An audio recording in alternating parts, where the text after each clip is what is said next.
मां भारती के महान सपूत, क्रांतिकारी लेखक, विचारक और हिंदुत्व के अलख जगाने वालों में से एक वीर विनायक दामोदर सावरकर की गुरुवार को 143वीं जयंती थी। सावरकर वो इकलौते क्रांतिकारी हैं जिन्हें 2 आजीवन कारावास यानी कुल 50 साल की सजा मिली थी।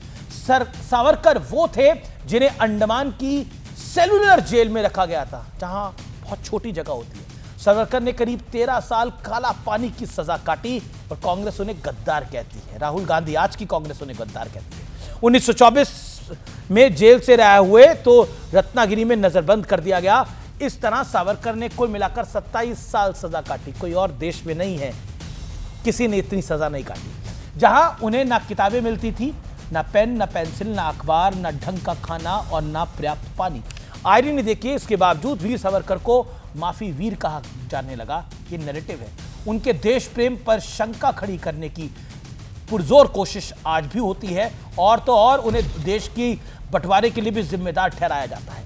लेकिन सत्य और तथ्य ये है, सच ये है, और सच की खास बात यह है कि वो देर से ही सही, लेकिन सच पताल से भी बाहर निकल कर आता है। गुरुवार को वीर सावरकर की जयंती पर पंडित नेहरू की एक तस्वीर वायरल हुई। इस तस्वीर में पंडित नेहरू अपना एक हाथ उठाए दिख रहे हैं।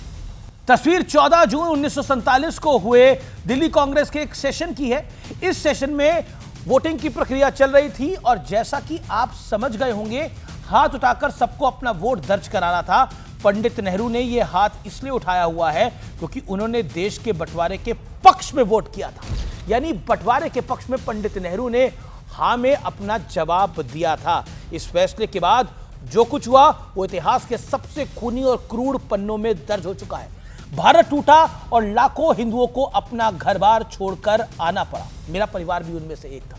ना जाने कितने लोगों को जिंदा काट दिया गया, जला दिया गया, महिलाओं के साथ रेप हुए, अजन्मे बच्चों को पैदा होने से पहले ही मार डाला गया। और वो कहते हैं काला पानी की सजा पाने वाले सावरकर ने भारत के टुकड़े कर दिए। वो गद्दार था कैसे?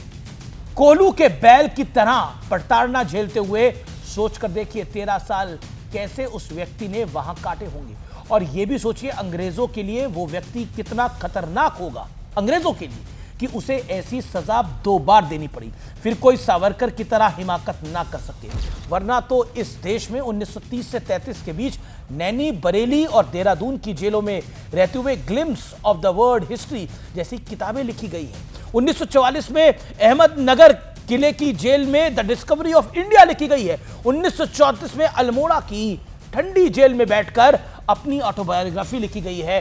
9 वर्षों के 3260 दिन यानी 32560 दिन इन्होंने जेल में बिताए और 3 किताबें लिखी। स्टेशनरी मिली होगी, रिसर्च की सुविधा मिली होगी, रेफरेंस के लिए कई और किताबें भी मिली होंगी, लोगों से संपर्क की इजाजत भी होगी, फोन वोन होगा। कैसी जेल थी? Home away home. सवाल है मेरा, सावरकर होना आसान नहीं है, मैं कई बार कह चुका हूं। सावरकर होने के लिए सही मायनों में वीर होना जरूरी है। सावरकर इस देश की आन था, बान था, शान था, और यह बात हर हिंदुस्तानी समझता है। और जो सावरकर को गद्दार कहते हैं उन पे प्रश्न चिन्ह हर हिंदुस्तानी, हर देशवासी, हर देश प्रेमी लगाता है। सावरकर महान था।